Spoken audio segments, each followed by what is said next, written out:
Now onto the front. I got the cam in. Everything's lubricated, lubed up. Bearings are lubed. Everything's good on that end. So now I'm just going to button up the front.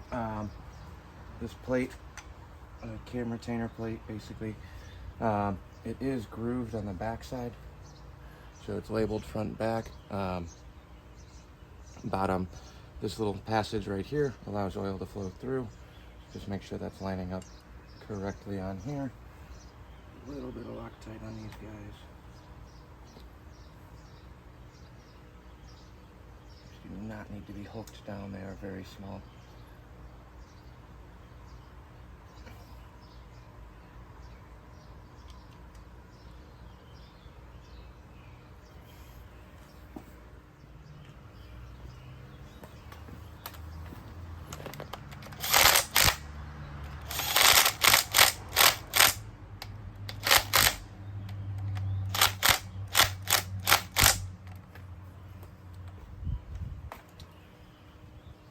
Okay, then pop this crank bolt out.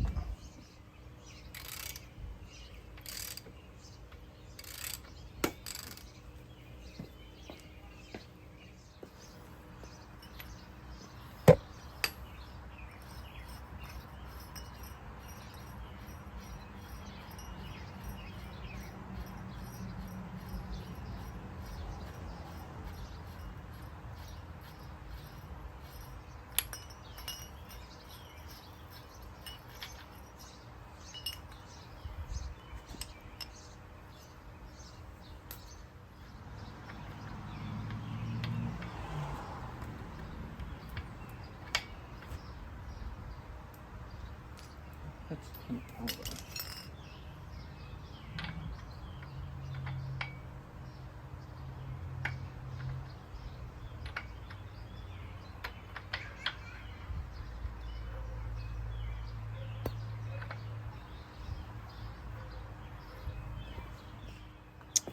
We'll be back. I don't know if this pulley's gonna fit this crank. Alright, we got the short block assembled, crank is in, cam is in, pretty much ready to go. Now I just gotta finish up the piston rings and rods. Cylinders are honed, I'm kind of on to reassembly.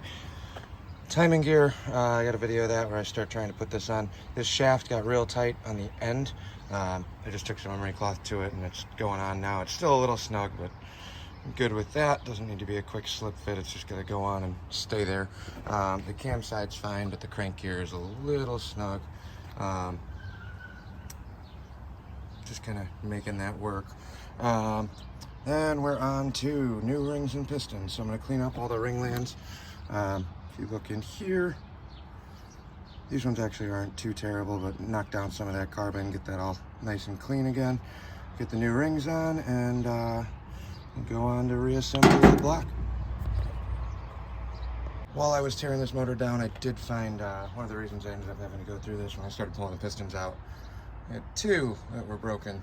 They were still in place, still ran good, but just cracked. So when you're going to clean these up, there's a ring cutter, or a ring groove cutter here. This one, I don't always like using that one. Sometimes it works, sometimes it doesn't. But old piston rings are great for this too. Take your old ring, drop it in the land. Basically use this as a scraper to work your way around. Knocks down all the carbon. You get a nice clean edge in there. Finish this one.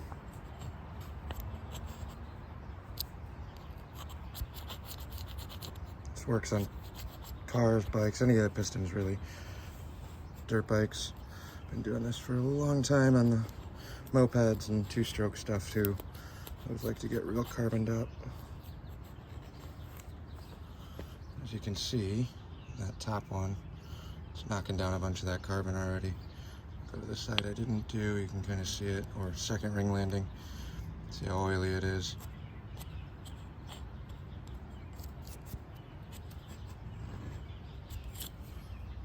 Get a nice shiny section left. So I'm going to keep going on this. I'm not going to make you guys watch every one of these, but I'm going to do the same thing on all three ring lands, and then I'll come back when I start putting the rings back on. All right, for those of you that haven't taken piston rings off, a couple ways to do it. You got your top ring, second ring, and then your oil ring.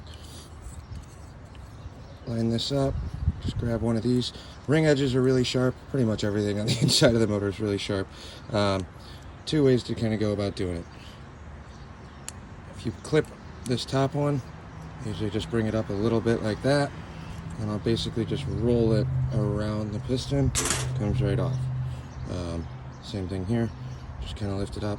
Some people don't like doing this because it does put a little bit of a bend in the ring, but if you're careful, it comes right out. Well, the other way to do it, if you do have the tool, they're relatively inexpensive. Piston ring spreader tool. Basically line that up on the groove on the top ring. This will go in between like so. Pinch it, separates the ring, pops right off. Just line this up. The pointed part at the top here goes right into the groove. Line it up, put it in, press them, comes out, separates the piston ring, puts a little bit less flex in them. So normally I'll use these. If I'm in a rush, I'll just use my hands, but in case you guys are wondering, we'll keep scraping these away and check back when we're ready to put it together. Pistons are all cleaned up. On Ford specifically, these are all labeled, so the bottom here, if you look on the rod, connecting rod section, let's see if I can get this to focus. Right there, you got number 3. It's stamped on the rod cap and the rod. Make sure these are all the same. Otherwise, you'll probably want to get them reline honed. But I got everything cleaned up, ready to go here. Got a couple bearings I still got sitting in the rods that I haven't taken apart yet, so we'll do that. Now we're going to start putting the rings back together. First thing you want to do when you get your new rings, just verify they fit proper.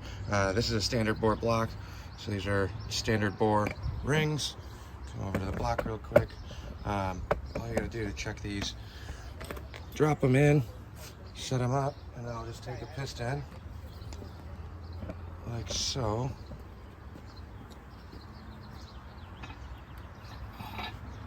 Got the ring in, take a piston, drop it down, square it up, and then you want to verify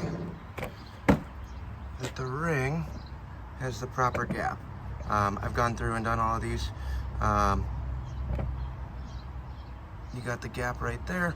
If you're running boosted or nitrous applications, you're usually going to want to file these open a little bit more. I'm not planning on doing that anytime soon, but there you go. You can see the ring gap there. You do want a gap between the rings. If there's no gap, you have a big problem. If the gap is too big, you have a big problem. Depending on your specs or what kind of build you're doing, it's going to dictate how much ring gap you need. Google around on the internet or search around. There's tons of information on ring gaps. I went through and checked all of these and all the cylinders and made sure those are good, so I'm not too concerned moving forward. I'm only going to show you on the one instead of showing you on all 8. But went through, checked them, looking pretty good there. I'm going to do the same thing with the top rings. This is the second ring, but I'll do the same one with the top ring as well, just to make sure I got the proper check on all of these, and then I'll be back when I start putting these rings on the pistons. But now we're going to start putting the pistons and rings back together. So, let's see here. I'm just going to go right down the line, kind of assembly line it. You have your piston. This is number 1. What I like to do, start with your oil ring. Drop this on the lower. Then you're going to do your third ring. There's 2 of these, they're real thin.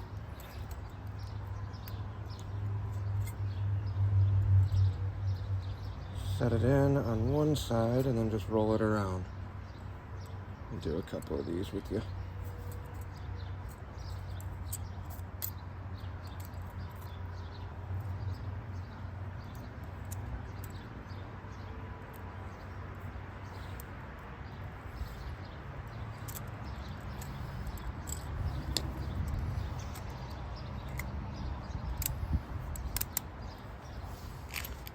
A lot more flex on these oil rings.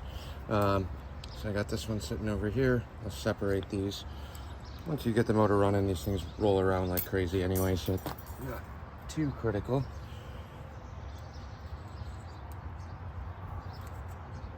Some of the two-stroke applications are a little bit different because I actually have lock pins to keep the ring in place. It's not the case on this. So that's the oil ring installed.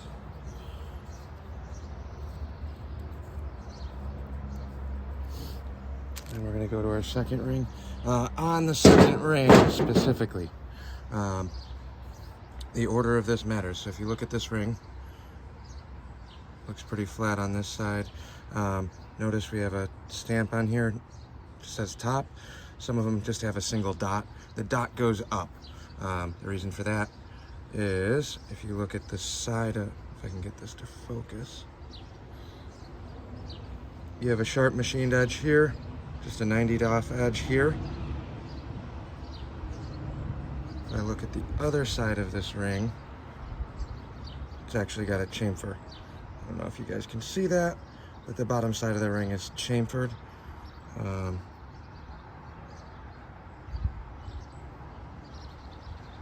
Trying to get this to focus in. So there's a chamfered edge, squared edge. Squared edge goes up, chamfer goes down. Like I said, look for your markings. Almost all of them will have either a dot dimple stamped into the top of the ring, or it's labeled. In this case, it says top. So on these, I'm actually going to use the spreader tool just for install. Click this in the center here, put some tension on it. Now that's seated in the groove. Grab your piston, open it up. Make sure you get into the second groove. Like so. And the piston's in. Go to number one. The top ring, a lot of the times these will be squared off. Sometimes they're directional. In this case, it is squared off on both sides. So the direction on this one does not matter. So we'll do the roll-on approach. Get it set up in the land, pull it around, and you just roll the piston around there. Turn these so the gaps are offset, and that's number one.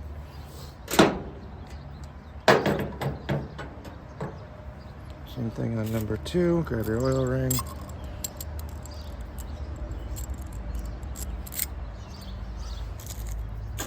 Thin oil rings.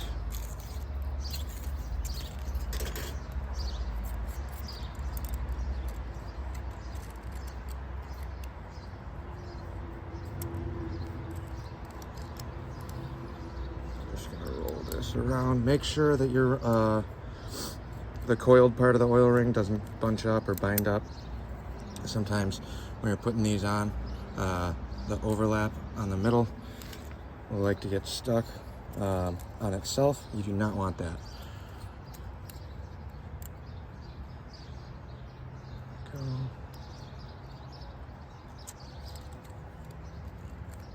Roll it around.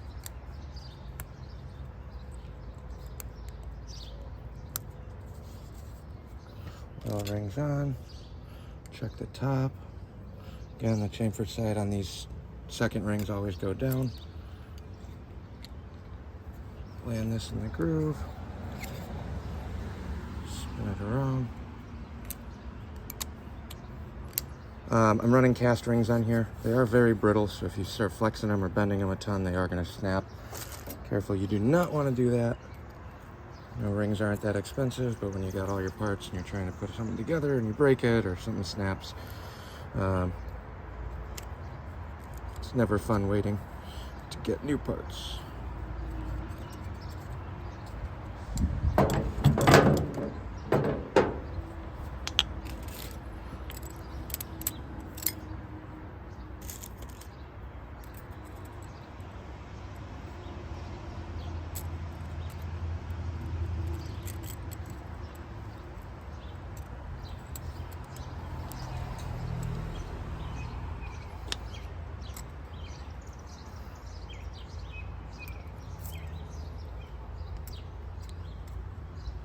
When you're doing the bottom oil ring, There are slots in the piston here. Let's pull this apart so you can see it. Don't let the ring fall into these gaps along the bottom. Obviously oil is going to flow through there, but if your ring gets caught in there, it's really easy to snag it.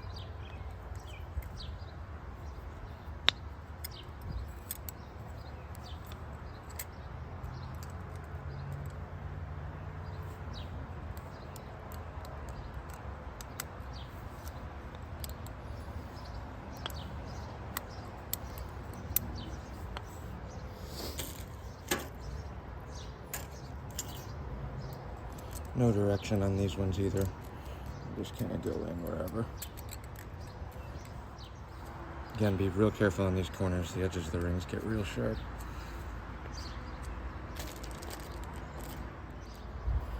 It's really nice doing Harleys when you only have to do this twice. 8 times gets a little older.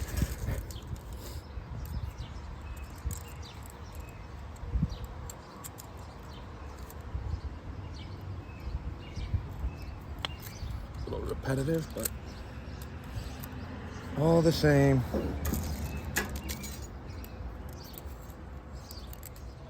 Bottom, middle again. I'm checking every one of these to make sure the top is marked.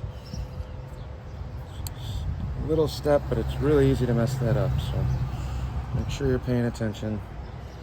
It takes an extra 30 seconds total just to make sure that you got all the parts in the right spot. Well worth your time.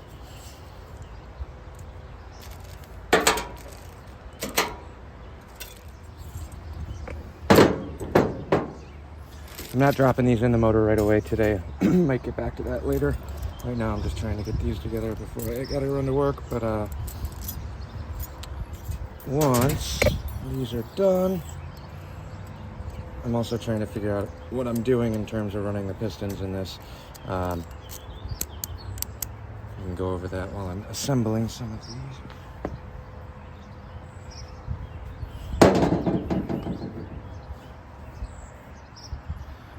So the pistons are not cast even, in the sense of there's an offset on the wrist pin that connects the piston to the rod. All over the internet there's arguments on flipping your piston offset or flipping the pistons around backwards, and it bumps compression. It gives you a little bit more because these are not centered. I know it looks roughly like it's in the middle, but it's not exact. I don't know if I'm going to try doing the flip. Typically you got your notch in the piston here. This dictates the direction, so when these go into the block, this faces the front of the motor. I know there's a bunch of talk about flipping the pistons around so they're facing the opposite way, and it gives you a little bit more power. Never actually tried flipping them, but for this motor I thought I might. I'm just not exactly sure what I want to do on that yet. So I'll update you when I make a final decision about that today, and try and get this block reassembled later tonight.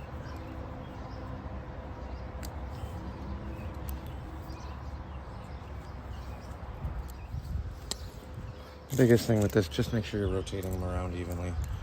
If you get tight, don't force anything because it will snap a ring. Oil rings, not so much, these are like slinky material.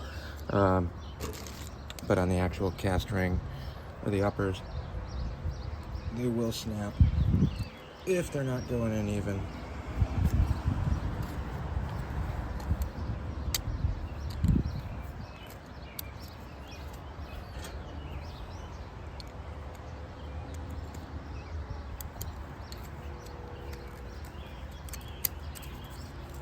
And there you go.